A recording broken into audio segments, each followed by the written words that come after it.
Well, this is a higher angle. Does it hide my double chin? I am still sick, and it's been like 2 weeks, and I was putting off filming, but I gotta do what I gotta do. So if I sound nasally, that's why. By the title of this, I know you're probably all thinking like, oh my god, he clickbaited us, this is clickbait, but it's not. Listen to the story, okay? Then you can comment. What am I filming? Oh yeah.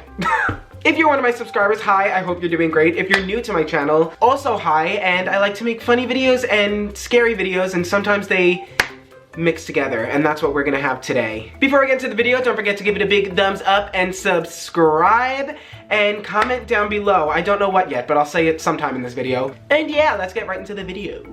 So for those of you who don't know, my dad is a cop, or was a cop. He was a cop for about 20 years before he wasn't one anymore. He worked night times, meaning overnight. So he would sleep during the day and go to work overnight. So he would have to bring like kind of an overnight bag with all of his stuff in it. And he would keep one there as well, just like with all of his stuff in it. I know it doesn't seem like it makes sense, but it's a main point of the story. I suffered asthma my whole entire life. Once I lost weight, it got a lot better, but I've had it really bad, especially when I was overweight. In elementary school when I was younger, my parents would have to send me to school with like my nebulizer, all my asthma medication, and every day, especially like days when I had gym, I would have to go to the nurse's office and they would have to give me the nebulizer, my medication. I would have to stay there for like a certain period of time until I felt like I wasn't gonna have an asthma attack anymore. My dad, being a cop, often dealt with a lot of gruesome scenes, such as murders. A lot of times these scenes were not the prettiest sight, obviously, as you can imagine. But that's not the point. Getting back to the point, being a cop, he had to take pictures of these crime scenes. He wound up losing these pictures one day and was never able to find them, and he needed them, but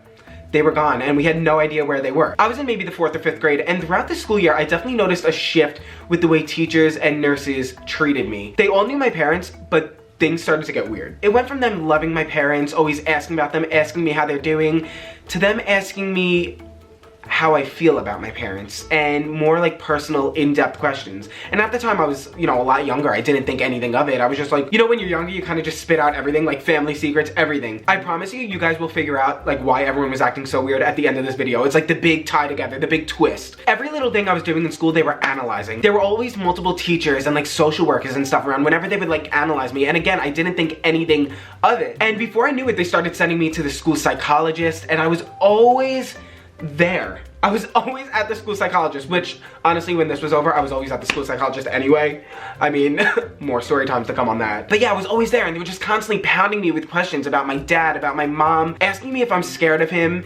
And throughout all this time, I would come home and tell my parents what was happening, and my parents were like, why are they asking our son all these questions about how we treat him, all this stuff? Like, they were so confused, and they thought they had such a close relationship with the school, and they couldn't understand why everyone was so curious about like my home life. They started asking like other kids' parents, like, are they asking your kids about these questions? Like, or is it just us? And everyone was just so confused. I could tell the teachers were confused, my parents were confused. I don't think I was confused. I think I was just too young to understand the situation. And then like, I don't shit in public. Like, I still don't shit in public. And when I was younger, I did not. So whenever I had to shit, I would like call my dad from the nurse's office and be like, oh, I have a headache. Can you come pick me up? My dad is like the biggest teddy bear. He will do anything I ask. He's so nice, the best dad in the world. So of course he would always come pick me up. Now keep in mind, he worked night times, I told you that, so he would sleep during the day. So whenever he would come, he would be woken up from his beauty sleep and have to come pick me up. Obviously, if you're being woken up from a sleep, like, you're not gonna be happy. Like, you're gonna be upset, you're gonna be pissed, and you're gonna look tired and just like a disheveled mess. The psychologists and teachers and social workers would use this time that my dad would come to pick me up to analyze how we act with each other. And I always looked scared when he would come, because like, obviously I'm not scared of my dad, but I was scared when he was walking in, because I was like, oh my god, he's gonna hate me. Like, he's gonna be so mad I'm waking him up from his sleep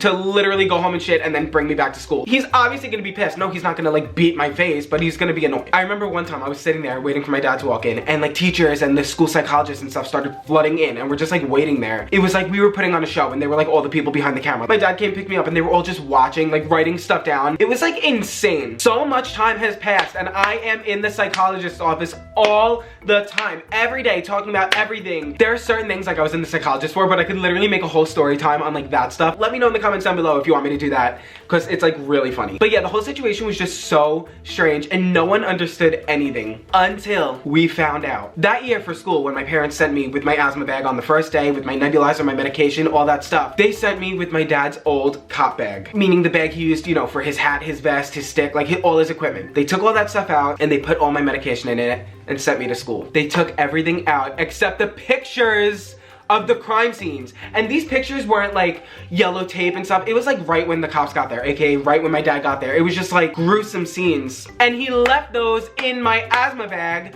where I went to school and the nurses went through the bag and found these pictures. Now keep in mind, they could have gone to the cops, they could have done this, they could have done that, but everyone was so close in my school. The teachers all loved my parents, everyone loved my parents loved them, so they didn't want to like go to the cops right away, like, and like, they didn't want to like assume anything, you know what I mean? So they were just trying to do a lot of like finding out on their own. So I was in the school psychologist, I was here and there, not knowing the whole entire year that this reason was because my dad left those pictures in this bag and sent me to school with them, and I was like, here you go, here's my fucking asthma bag with all these pictures in the bag. I feel like this is gonna be a short story time, but it's just something I always tell all my friends, and like, a lot of times, like, people remember me being in the psychologist's office.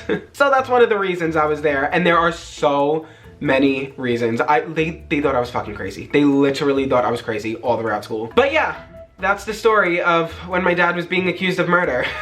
They literally thought he was a murderer. I probably should have talked to my parents before this to like figure out more of like how it all like came together and like blew up, but they're not home and I really wanted to film, so there you have it. I hope you guys did like this video. If you did, don't forget to give it a big thumbs up and subscribe. Leave a comment down below if you want to hear more of the crazy school psychologist stories that I have. Don't forget to follow me on all my social medias. I will talk to you guys there. I will favorite all your stuff. It will be great. That will also be in the description below. If you're a new viewer, please subscribe. And if you're an old viewer, share this video so more people can subscribe and more people can view it. But yeah, until next week, I will see you guys next week. Bye!